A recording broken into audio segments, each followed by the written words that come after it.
Right student, आज का जो हमारा लेक्चर है वो है लॉ ऑफ मास एक्शन। और लॉ ऑफ मास एक्शन की बेसिक जो स्टेटमेंट है उसको पढ़ने से पहले हम एक छोटी सी एग्जांपल लेते हैं। उस एग्जांपल से आपको समझ आ जाएगा कि basically law of mass action कहना क्या चाह रहा है। सिंपल। अब बैलून के अंदर जो हवा है वो जितनी तेजी से और जितनी ज्यादा आप भरेंगे इतना ही ज्यादा और जल्दी वो फूलेगा। तो यही बेसिक स्टेटमेंट है लॉ ऑफ मास एक्शन की। जरा उसकी बेसिक स्टेटमेंट देखते हैं। Rate of reaction is directly proportional to product of active masses of reactants. यानी जो रिएक्शन है उसका रेट डायरेक्टली प्रोपोर्शनल होता है उसके रिएक्टेंट्स के एक्टिव masses के ऊपर। एक्टिव masses से मुराद यहाँ पे मैस नहीं है, बल्कि एक्टिव mass से मुराद है मोलर कंसंट्रेशंस।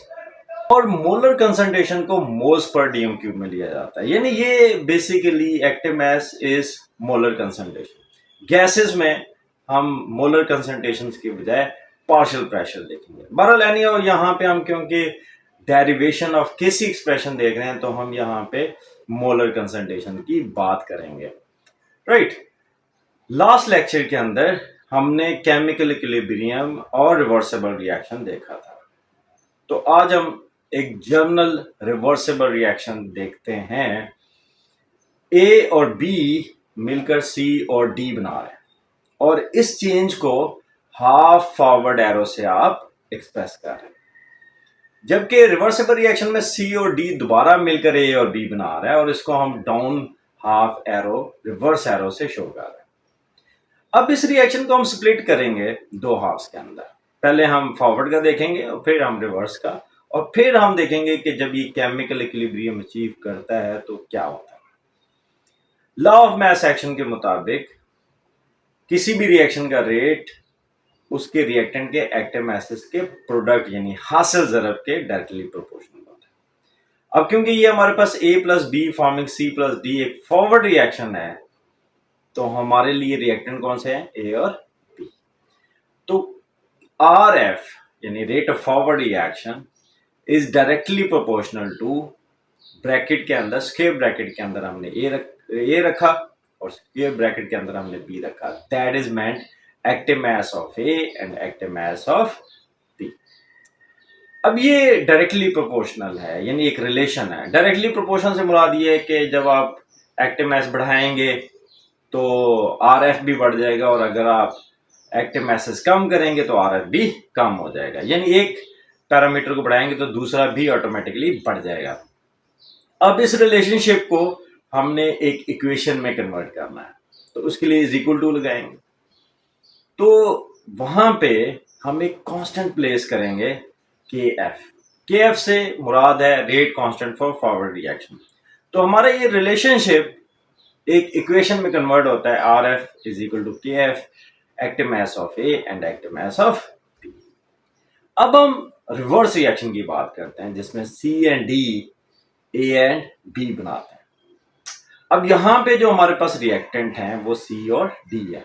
तो आर आर यानी rate of reverse reaction is directly proportional to active mass of C and active mass of D.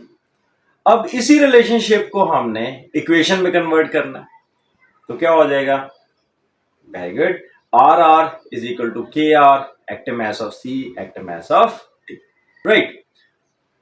अब यहां पे के आर जो है वो rate constant for reverse reaction.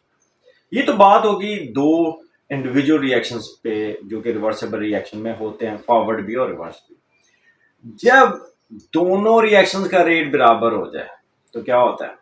हाँ जी, हमने पिछले लेक्चर्स के अंदर ये पढ़ा था कि केमिकल इक्विलिब्रियम एस्टैब्लिश हो जाता है।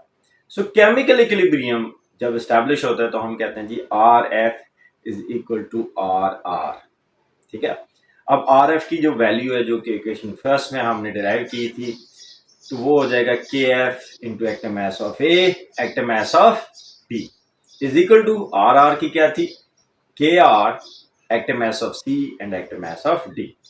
अब ये जो है इसको हमने इक्वेशन को रीअरेंज करना है, एक्टिव मासेस को हम एक तरफ ले जाएं, कांस्टेंट को हम दूसरी तरफ ले जाएं। तो ये हो जाएगा K F over K R is equal to active mass of C, active mass of B divided by active mass of A and active mass of B. Right, अब यहाँ पे दो कांस्टेंट आ गए हमारा, तो इक्विलिब्रियम की हालत में हम डिस्कस कर रहे हैं। तो हम क्या करते हैं कि ये जो प्रोपोर्शन ऑफ के एफ बाय के आर है इसको हम एक सिंगल कांस्टेंट से रिप्लेस करते हैं, दैट इज के c. So K c is equal to active mass of product divided by active mass of reactants. ये तो हमारे पास थी सादा एक रिएक्शन। अगर हमारे पास कोई ऐसा रिएक्शन आता है जिसमें मोलर कोफिशिएंट्स हो, लाइक जिस तरीके से आपको रिएक्शन नजर आ रहा है, small A capital A plus small B capital B, reversible reaction के दोनों arrows, and small C capital C small D and capital D. तो ये जो स्मॉल लेटर्स हैं ये बेसिकली कोफिशिएंट्स हैं, those express the number of moles. तो उस केस में जब हम केसी एक्सप्रेशन बनाएंगे तो हमारे पास ये जो कोफिशिएंट्स हैं, मोलर कोफिशिएंट्स हैं, ये पावर में चले जाएंगे, एक्सपोनेंट्स में चले जाएंगे। तो इक्वेशन होगी K c is equal to active mass of C power c active mass of D power d and divided by active mass of A power a and active mass of B power b. तो हमारे पास सादा चीज ये आती है कि के सी expression के अंदर K c is equal to active mass of products divided by active mass of reactant. तो आज तक हमने सीखा है कि केसी एक्सप्रेशन को कैसे डिराइव करना है।